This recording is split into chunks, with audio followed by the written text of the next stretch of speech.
his life. The shift of direction which turns him toward the absolute.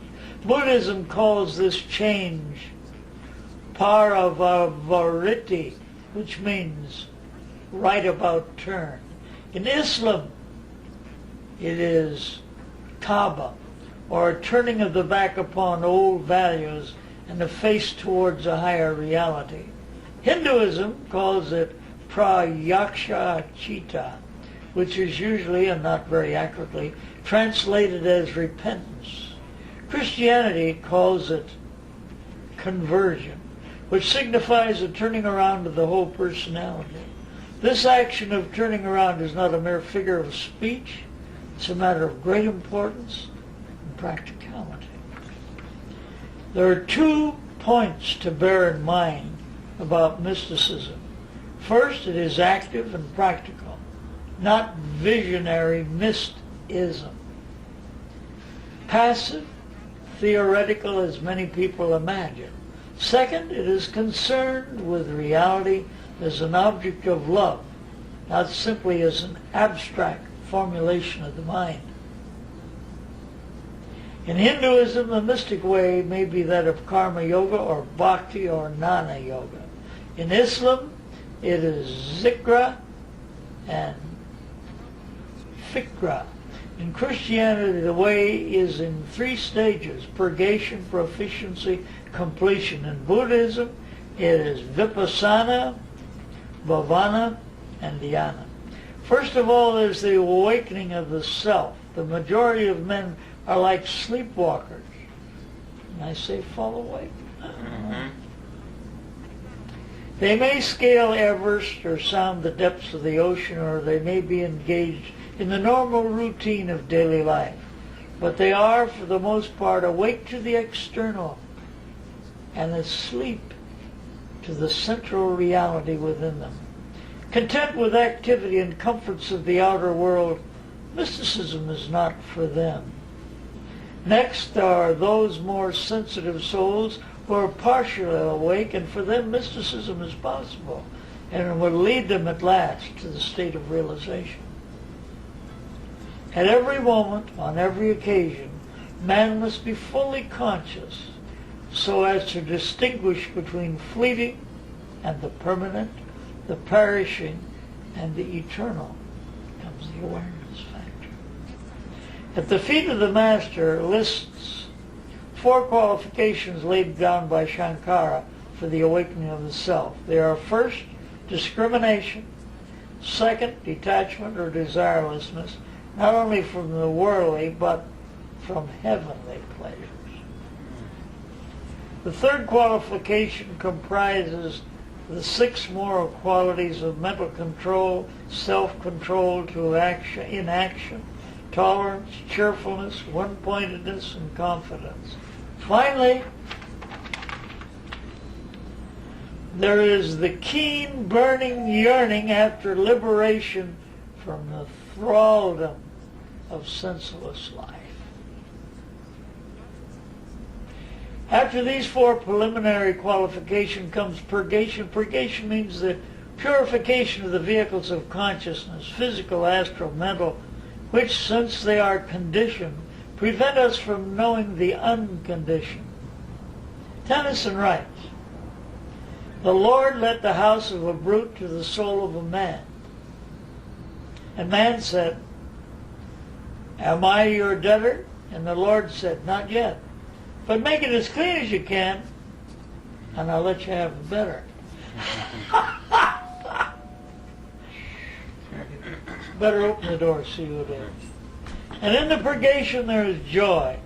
The mystic does not find it burdensome, for he knows that he cannot venture further along the path without his necessary purification. After purgation comes illumination. Illumination begins with introversion. The Katha Upanishad tells us the self-existent one has turned men's senses outward so that he sees only external things. It is only the rare individual, guided by the intuitive self, who, wishing to attain immortality, turns inward and realizes the reality of the higher self.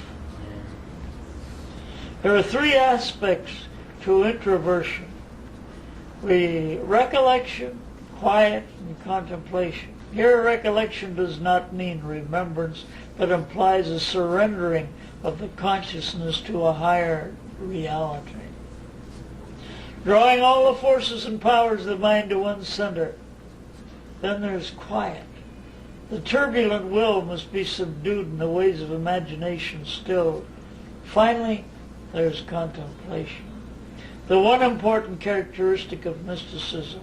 Contemplation is a form of higher consciousness.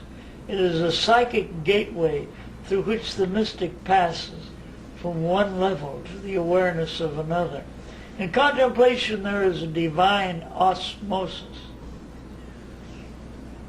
a perception of forces or powers between the infinite consciousness and the finite consciousness.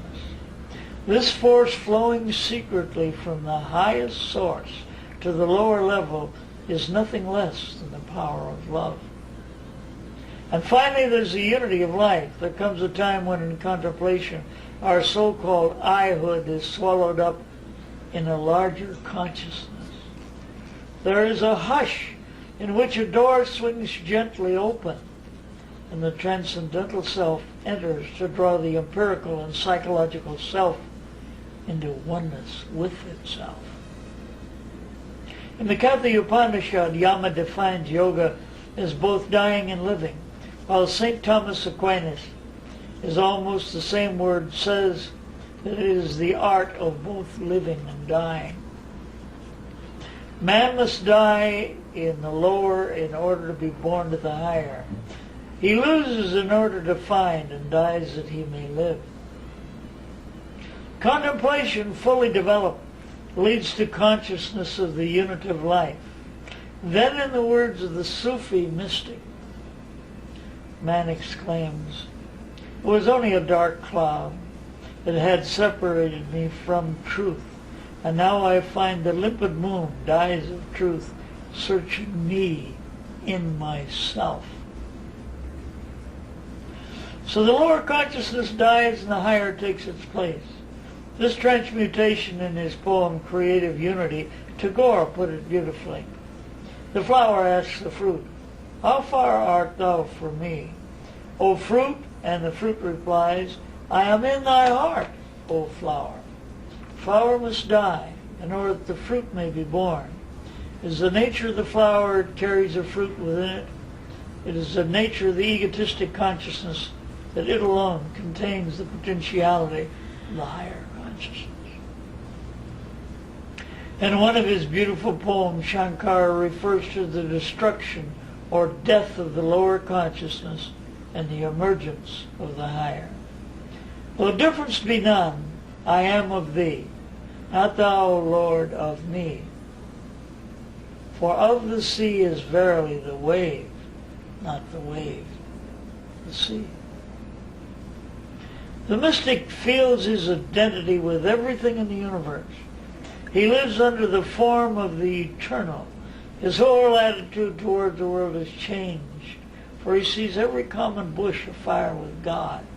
And to him the world appears like a cipher script of God.